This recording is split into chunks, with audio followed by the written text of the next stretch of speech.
do you not suffer then with, with larger firms and smaller firms as well? Do you not suffer with feeling as, I've known this guy for 20 years, I've been acting for him for 20 years, and, why do I now need to get his ID? Or we beyond that now because obviously the legislation changed in 2017. I think clients are beyond it as well. Clients understand that we live in a compliance landscape today, and just your senior partner saying, well, I've known him for 20, 25 years, I can vouch for him. Yeah. That's not your client is probably going to say, okay, well, they have to do this. Like, they understand that that's part of it. And that goes back to what I mentioned earlier around changing the mindset as much within our lawyer pool as it is within the public more generally that we're dealing with. Yeah. Yeah, I mean, I think it's a bit of a misconception about that I've known my client for 20 years, well, you can't rely on that at all.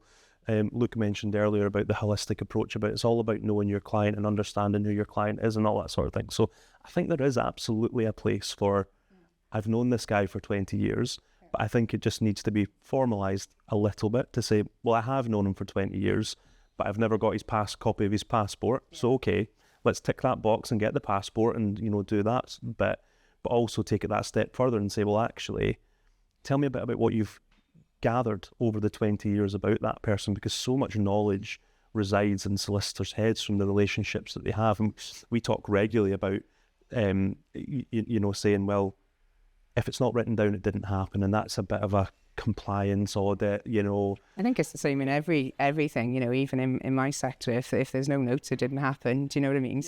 And I think that's the key as well, is to write as many sort of notes as you can and store as much, information to back up that you have been dealing with someone for 20 or 25 years. The reality is, though, the commercial and service outcomes, which we have to be mindful of in risk and compliance as well. It's not just about meeting the rules. It has to be meeting the rules in a commercial organisation that work for profitability, that work for delivering a good client service.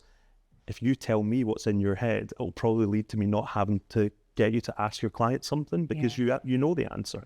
So there is elements to it of going, right, well, yes, we have the law to meet, but also you can help yourself make this easier. Yeah.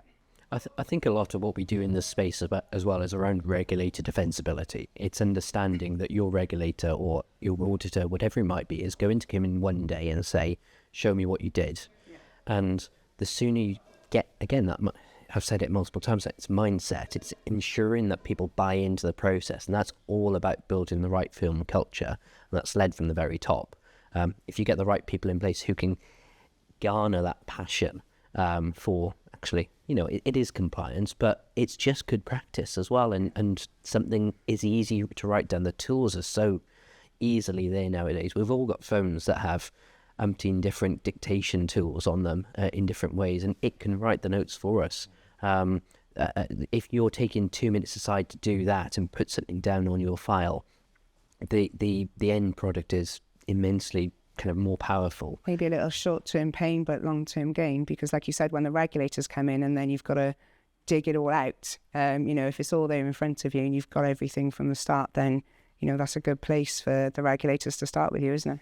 I mean, we're in a space as well where you've got the SFO, the NCA, whoever, the police more generally can come in up to 6 years after the fact and say, well, show me what was on the file at the time.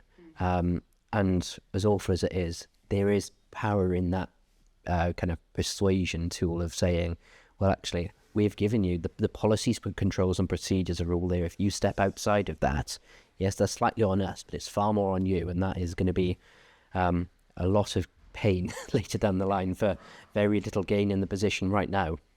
Yeah, no, I completely agree. And it's what we see day in, day out as well, and remediation as well. So, once you've had results from, an ID check with us, an AML check with us, and maybe there is a PEP and sanction hit, how have you remediated it from that to a pass? And you're right, it's all about documenting everything you do.